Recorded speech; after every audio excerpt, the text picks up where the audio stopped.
Hello, my name is Russell Myers, independent for U.S. President for 2024.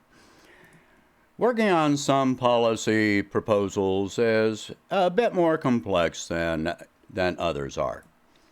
Immigration is one of the most complex issues to consider for many reasons. I know it is far easier for members or candidates of the two major parties, as they are expected to toe party lines or adhere to certain expectations of their respective general constituents.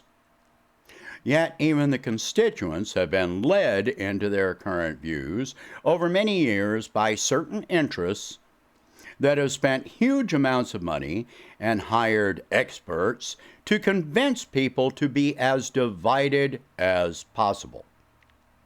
Where I am concerned, it is a more difficult challenge, as I do not fall in completely with either party. Instead, achieving a rational balance is most desirable. I have no intent to deceive anyone for the sake of a special interest vote, nor do I have any desire to capitalize on racial or cultural hatred. What makes a balanced approach on this subject even more difficult is not only the times we have been living through, but the times we are now entering. Let me start off simply by stating that I am not in favor of open borders, nor am I in favor of sealing our borders. I have no hatred of immigrants. Many in this country claim that they come here to take jobs away from Americans. That's not true. Yes, they want to work and earn a living. What is true is that large numbers of immigrants do tend to force wages down. However, the immigrants are not coming here and begging for low wages. They accept what wages they can get just to survive. That's the same situation that Americans are in. All of the workers in this equation have the same concerns, which include keeping a roof over their heads, feeding their families, what medical care they can afford, and achieving any level of prosperity above bare survival that they can muster. Which means that in many respects, all of the workers share many of the same fears. Like I said, large numbers of immigrants do force wages downward, yet the immigrants do not set those wages. It is the capitalist employers, mostly corporations that either employ immigrants directly or force downstream employers into paying the lowest wages possible, that are responsible for the low wages. If we look back over history, even fairly recent history, what we learn is that it has been capitalists who have worked very hard to attract immigrant workers from other countries. It has been the capitalists who have funded mainstream media and politicians to endorse mass amnesty to immigrants already in the country. Right now in the U.S., there are millions of immigrants, illegal and legal, working for less than minimum wage. Most work in the clothing industry, as construction laborers, in food processing, or in housekeeping positions. No small number of them are abused in ways that can only be imagined, from being sexually assaulted, denied pay, or physically beaten.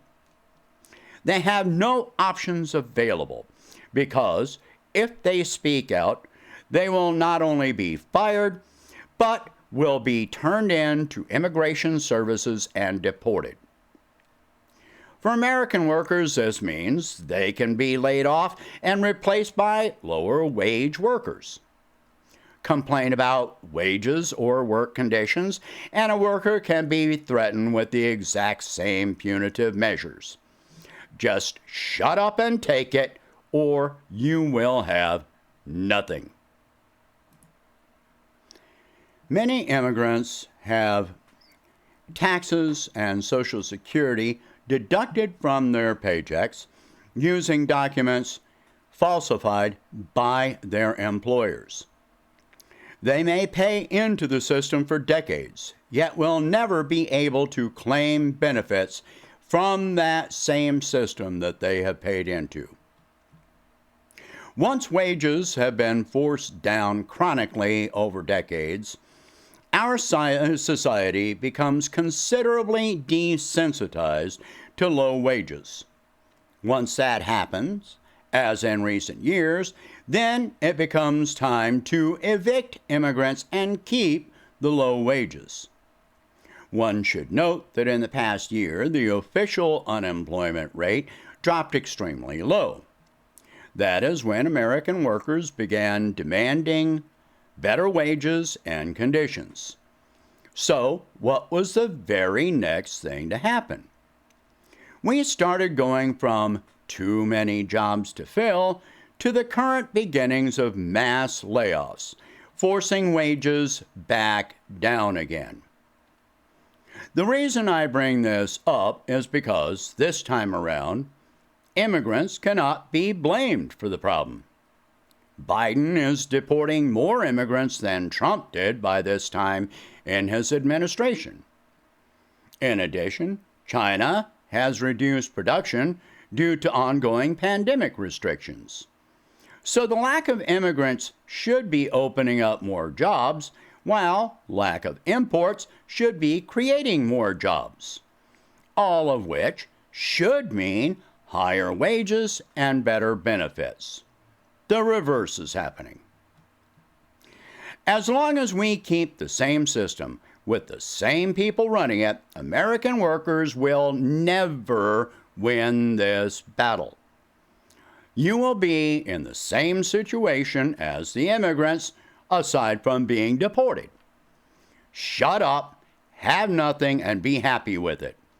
No present, no future, no hope. The thing more Americans desperately need to understand is that the majority of these immigrants, legal or illegal, never wanted to leave their native countries any more than you do. They have been forced to leave their countries because their countries have been subjected to U.S. foreign policy, which made their countries unsafe to live in one or more ways. One of these ways is the drug war, which I will address separately. The drug war gives rise to gangs, drug lords, government corruption, and death squads roaming the streets. In other ways, U.S. foreign policy has led to the violent overthrow of democratically elected governments replaced with fascist dictators, such as Pinochet or Bolsonaro. U.S. foreign policy has led to many of the largest refugee crises in human history, often under the guise of humanitarian intervention, such as in Iraq and Syria.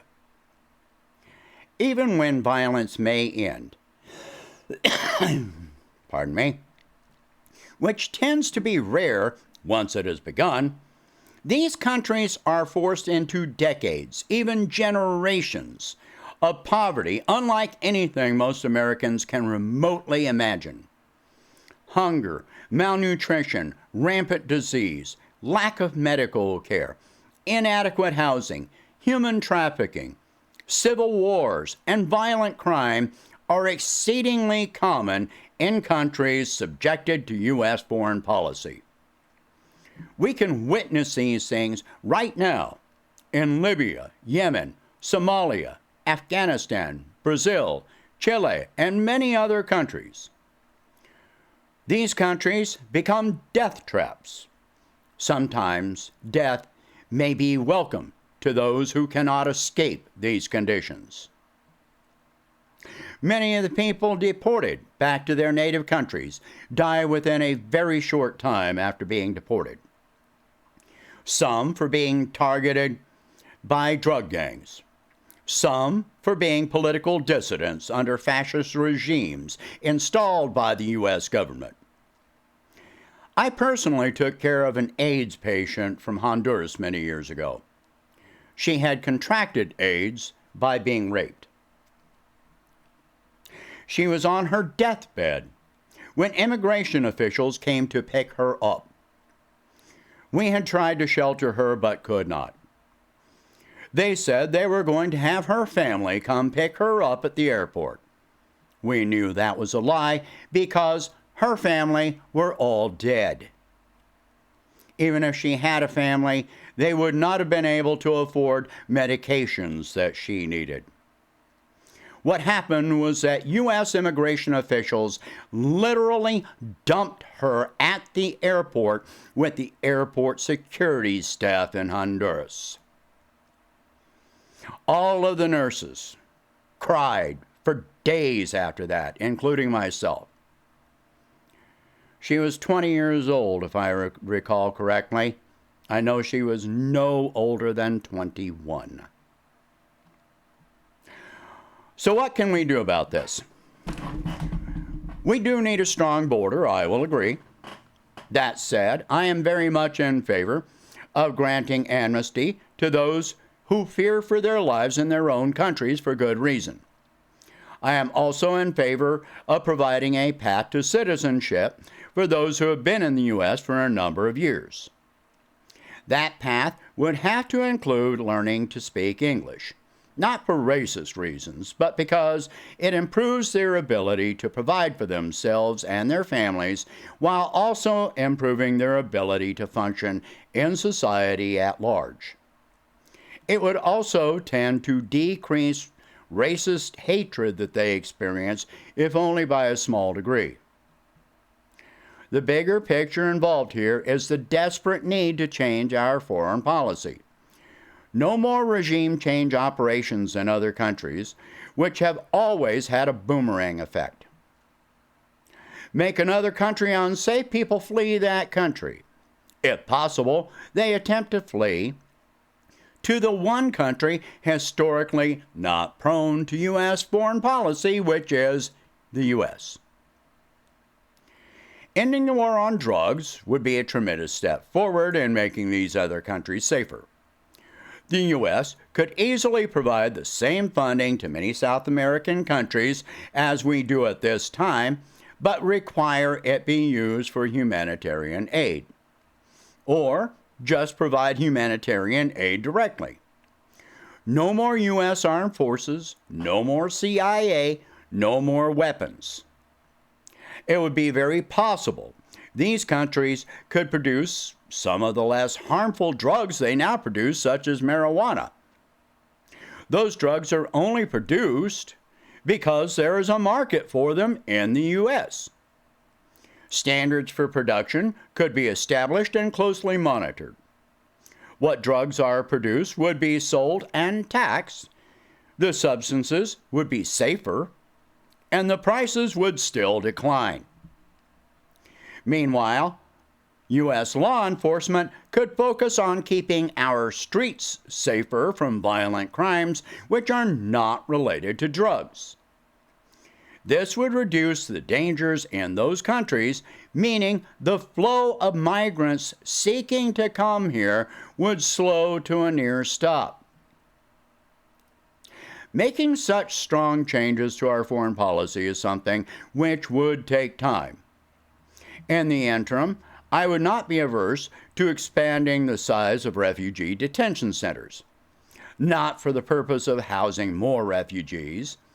Instead, create a system where these centers could produce crops to feed those being held. Have professionally overseen maintenance conducted by those being housed.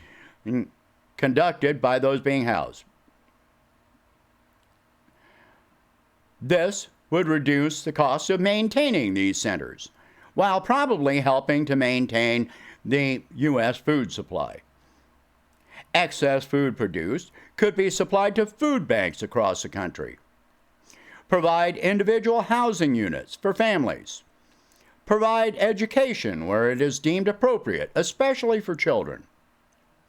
For adults who may have a path to citizenship, provide English language classes. Many of these positions could create long-term living wage jobs for Americans without being nothing more than prison guards for people who have lived many years in fear. These would be jobs that Americans could be proud of holding. Of course, once their home countries are stabilized and safe, these people, these human beings, could return to their home countries. Most would want to do exactly that of their own volition. During their time here, we could also provide them with some level of earnings from performing labor. That way, they would not be returning to their home countries and immediately sentenced to homelessness and poverty. We would have to coordinate in realistic terms for the actual safety and return to their societies. Political dissidents could not be returned to their home countries as long as the corrupt influence which endangered them is still a possibility that they may face. The system we have had for many years of detaining and deporting immigrants is a failed policy. We have more immigrants coming here, not fewer. That has nothing to do with the administration. The Trump administration deported fewer people than the Obama administration. The Biden administration is detaining and deporting more people than the Obama administration. This system is brutal, racist, extremely expensive, and completely ineffective. The system which I am proposing is far more humane, would be more cost-effective, and create living wage jobs which improve lives and communities. It is a long-term project, but would not take long to determine just how effective it truly is. It is a broader scope than what we have been doing and has an ultimate end goal. The end goal would be to reduce or even eliminate the need for this system. If we reduce the conditions which lead to mass migration, then we stop kicking the can down the road for our children and our grandchildren, or for immigrant children and grandchildren to deal with using the same approach as the failed approach we have been using for generations. This may be an experimental approach, but it's an experiment well worth conducting. We know what does not work, which is what we are doing now. If you like and agree with this message, please share it. Discuss these ideas. This is a true grassroots campaign, and I need your help to get the word out. I cannot do this without you. It is a sad fact of our current system that a political campaign does need money to have a chance of success. So, if you can afford it, please donate whatever you can to help expand this campaign. Every penny helps and is greatly appreciated. Thank you very much for watching. I hope you have a good day.